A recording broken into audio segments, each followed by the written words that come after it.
Welcome to Faith on Fridays. This is a space for gentle conversations with creatives about faith, life, and the quiet seasons we don't always see on stage or online. These aren't interviews in the traditional sense. They're simply moments of reflection, honesty, and lived experience. Sometimes faith is loud, and sometimes it's just the thing that helps keep us going. Thanks for being here. In this episode, I had the privilege of sitting down with my old friend Roger Wright, a performer I first worked alongside in the original London cast of The Lion King at the Lyceum Theatre. Since then, Roger has built an incredible career across the West End and internationally, performing in major productions and touring globally. But beyond the stages and spotlight, we talk about something deeper: his journey as an artist, his growth, and how faith has shaped the man behind the roles. This is Conversations with Creatives. I think this is the bridge stage. That's what I call it, the bridge. Because now, if we're talking about roles, I'm now being cast as the daddy. It's daddy roles. Even though when I turn up there, people look at you and they go, you don't look like a daddy. So I don't know, it's a strange one. So I call it the bridge because I'm at the bridge where I'm going to play older parts, and the bridge also where you can still connect and communicate with those younger than us. I say us plural because Yeah, we'll get on out. We're all getting there. So it's the bridge phase. So it's a very interesting time to be because you really need inner strength to keep going at this point because of the strange uncertainty. This is answering your question with regards to how I feel. There is a really interesting bracket you're putting. You put in the older bracket now where you're filling forms in. You look in your age group, it's getting a bit higher. So that's a fascinating thing to be at. But also you carry experience. And I think that's a comforting thing because you're younger, in your 20s. The world is your oyster, but you're full of nerves and in a way because especially going to the entertainment industry, you don't really know who you are, how you behave, and with other people. And then later on, you discover that you experience really. Yeah.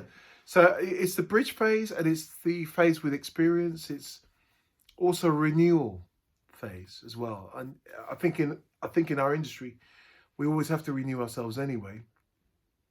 But there's certain times in our lives where it's more evident than others, and this is probably one of those times.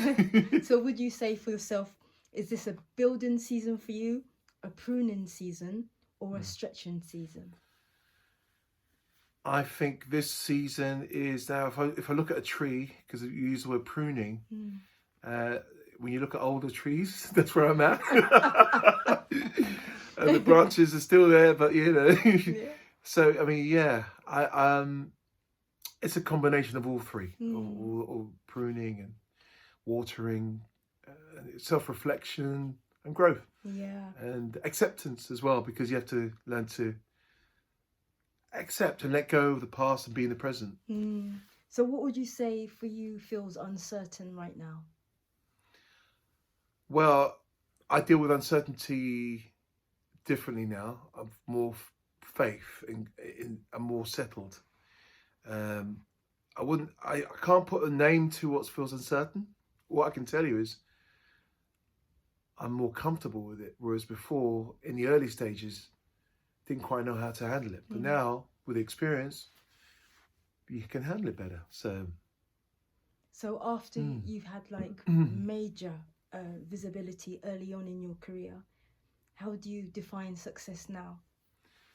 So when you land a role as big as the adult Simba in The Lion King and in a brand new show, it's huge. It's massive. You get a lot of media attention. You get attention from everywhere. And then in one day, after however long you stay, it's gone.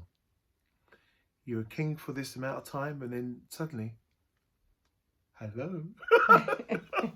Anybody there? No, but I think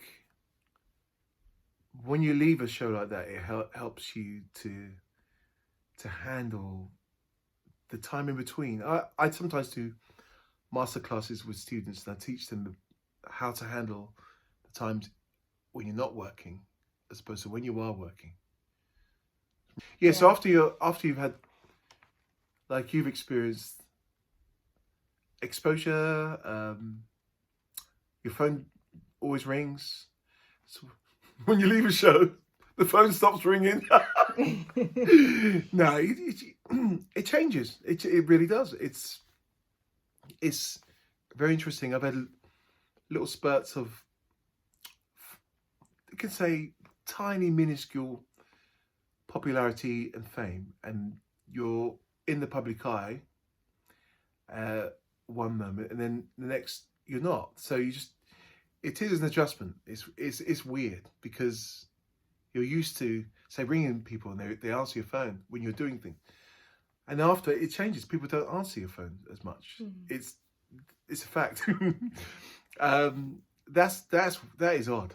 It's strange, but once you go through that, you realise that you're not in that same sphere. You then just adapt and you accept. You let go. I say let go and let God. Yeah, absolutely.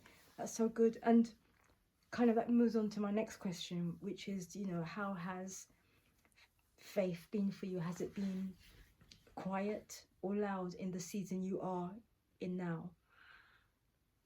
Faith is stability. It's been a wonderful place of resource to go to in my entertainment journey from the beginning to the present day. I used to put a picture of Jesus in my dressing room and I was labelled a priest. And I'd have a Bible open, but I mean, I to be honest, I should read it more, but I just kept it there in the room. And so, but because it was there, I was labelled always as a priest, which I don't mind. I'm proud of it. It's fine. To have faith in the entertainment industry it's a blessing. It keeps you strong, centered. It helps you when there are floods, when there's storms, when the sun's shining, when it's not shining. But yeah, so for me, it's been it's great to this very day. A good feeling to have faith in the entertainment industry, because it can be a place of many, just put it this way, challenges. Yeah, absolutely. There's a lot of challenges.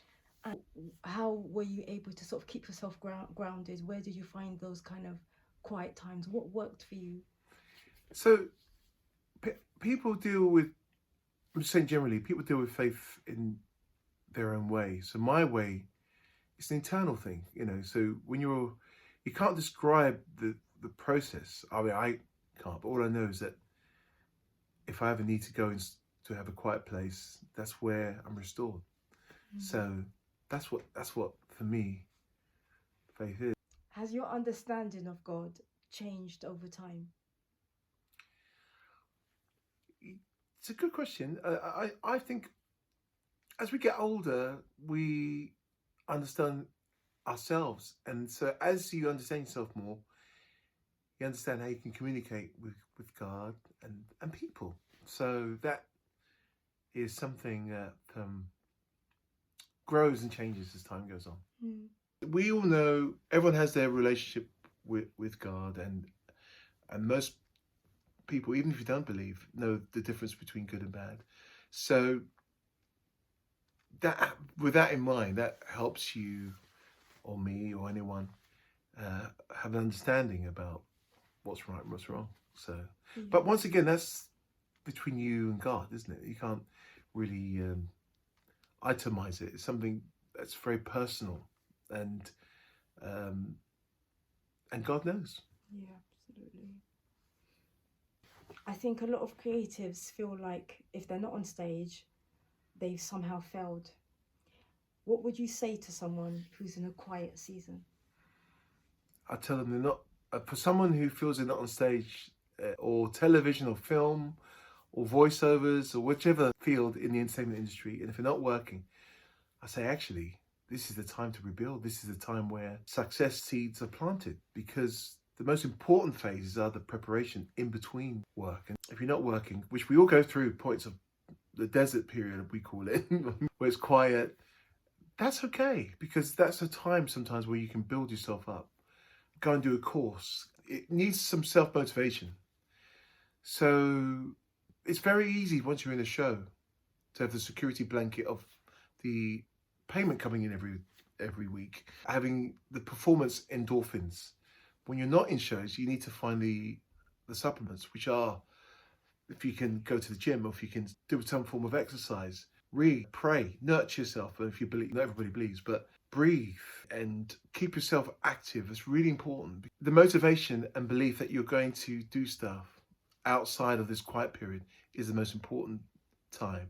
And you're not a failure, you're a success. So what's a phrase or scripture that's carried you during different seasons? A phrase or scripture? I don't necessarily have a phrase or scripture, but it's just a foundation that God is present, and the awareness, knowing that He's always there. So just a knowing that I'm not alone and that God is present, and that's it.